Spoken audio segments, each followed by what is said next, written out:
Hello दोस्तों। तो आज हम लोग बात करने जा रहे हैं एक ऐसी चीज़ के बारे में जो हमारे देश में पानी के बाद दूसरे नंबर पे सबसे ज़्यादा पी जाने वाली ड्रिंक है। तो आज हम लोग बात करने जा रहे हैं चाय या तो कॉफ़ी के बारे में। आपको बता दें, रेलवे स्टेशन से लेकर एयरपोर्ट तक, फुटपाथ से लेके रेस्टोरेंट तक, घर से लेके ऑफिस तक, चाय और कॉफ़ी एक ऐसी चीज़ है जो सबसे ज़्यादा मात्रा में लोगों द्वारा पी जाती है। तो आप लोगों को क्या पसंद है, चाय या कॉफ़ी? हमको कमेंट बॉक्स में ज़रूर बताएं। वीडियो में आगे बढ़ने से पहले हमारे चैनल को सब्सक्राइब कर दीजिएगा और अगर वीडियो आपको पसंद आता है तो उसको लाइक कर दीजिएगा। तो आज के इस वीडियो में हम लोग बात करने जा रहे हैं कि चाय और कॉफ़ी हमको पीनी चाहिए या नहीं पीनी चाहिए। चाय और कॉफ़ी से रिलेटेड लोगों द्वारा कई सारी ऐसी गलतफहमियां हैं जो हमको बताई जाती हैं। जैसे कि पहली गलतफहमी जो लोगों द्वारा फैलाई जाती है, आपको बता दें कि लोगों का ये कहना होता है कि चाय पीने से हम लोगों को एनर्जी मिलती है। तो क्या आपको ऐसा लगता है कि चाय पीने से हमको एनर्जी मिलती है? तो इसका जवाब है नहीं, क्योंकि हर चाय का कप या हर कॉफ़ी का कप हमारी बॉडी में, नर्वस सिस्टम में, ब्रेन की एक्टिविटी को इंक्रीज करता है।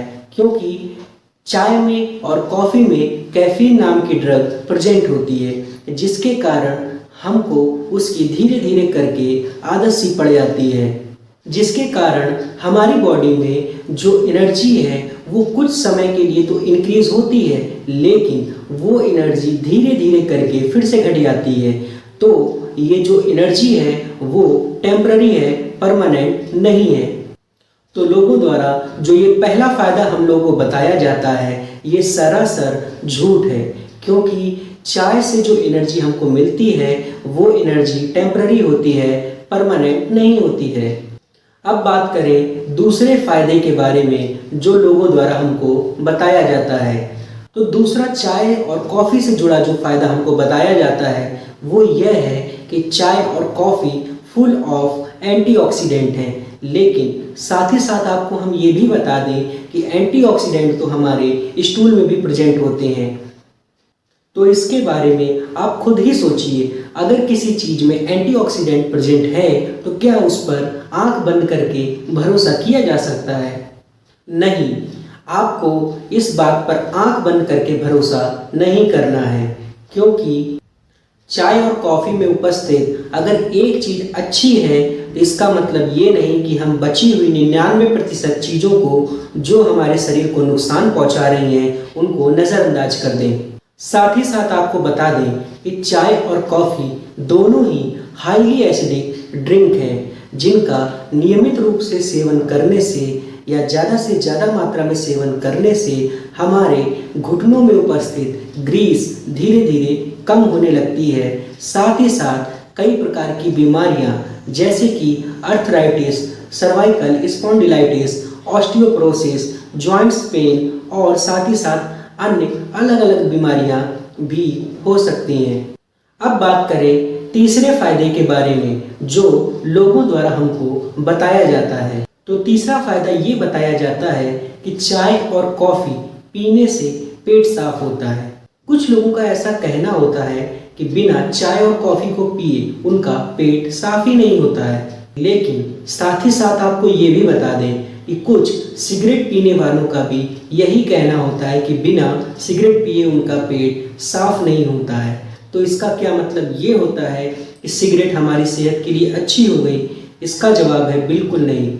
इसी प्रकार से चाय और कॉफ़ी का पेट साफ होने से कोई संबंध नहीं है। साथ ही साथ आपको ये भी बता दें कि पेट साफ करने के लिए आपको किसी भी प्रकार की ड्रिंक्स, चूर्ण या कोई भी दवा का सहारा नहीं लेना चाहिए। क्योंकि पेट खुद ब खुद साफ होना आपकी अच्छे स्वास्थ्य की निशानी है। तो अब बात करें चौथे फायदे के बारे में जो लोगों द्वारा हमको बताया जाता है। तो जो चौथा फायदा हम लोगों को बताया जाता है वो ये है कि चाय हमारी भारतीय परंपरा है। तो साथ ही साथ आपको हम ये भी बता दें कि चाय का प्रचलन यानी चाय का कल्चर हमारे देश में 1901 से ही शुरू हुआ है। इससे पहले ना ही हम लोग चाय को उगाना जानते थे और ना ही पीना। आपको बता दें, हमारे जो पूर्वज थे वो दरअसल चाय और कॉफ़ी तो पीते ही नहीं थे, वो तो औषधियों का प्रयोग करके काढ़े बनाकर पिया करते थे, जिससे कि वे स्वस्थ रहते थे और उनको बीमारियों से भी नहीं जूझना पड़ता था।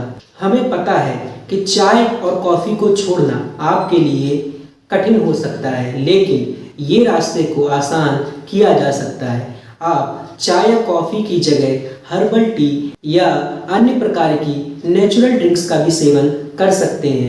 साथ ही साथ आपको ये भी बता दें कि मार्केट में मिलने वाली चाय, lemon tea, grass tea, instant coffee powder आदि न जाने कितनी प्रकार की जो सामग्रियां आती हैं वो हमारे स्वास्थ्य के लिए और भी ज़्यादा हानिकारक होती हैं, क्योंकि इसमें कई प्रकार के प्रिजर्वेटिव और केमिकल्स का यूज़ किया जाता है। क्योंकि इन चीज़ों को लंबे समय तक प्रिजर्व करके रखना होता है, इसलिए इसमें प्रिजर्वेटिव और केमिकल्स का यूज किया जाता है, जो कि हमारी बॉडी पे न जाने कितने प्रकार के इफेक्ट डालते हैं। तो अब तक आप ये तो समझ ही गए होंगे कि चाय और कॉफ़ी हमारे स्वास्थ्य के लिए अच्छी है या फिर नहीं। और बात रही एनर्जी की, तो आप ये भी जान गए होंगे कि चाय और कॉफ़ी से हमको सिर्फ टेम्पररी एनर्जी मिलती है, परमानेंट एनर्जी नहीं। तो अगर आप लोगों को अपने आप को एनर्जेटिक रखना है तो उसके लिए आपको रेगुलर एक्सरसाइज, एक अच्छी डाइट और एक प्रॉपर स्लीप की भी ज़रूरत है। अगर आप इन चीज़ों का नियमित रूप से सेवन या इस्तेमाल करते हैं तो आपको एनर्जेटिक खुद ब खुद फील होगा। आपको चाय या कॉफ़ी का गुलाम बनकर नहीं रहना पड़ेगा। तो अब ये आपको डिसाइड करना है कि आपको खुद ब खुद एनर्जेटिक रहना है या फिर आपको हमेशा हमेशा के लिए चाय और कॉफ़ी का गुलाम बनकर रहना है। The decision is yours.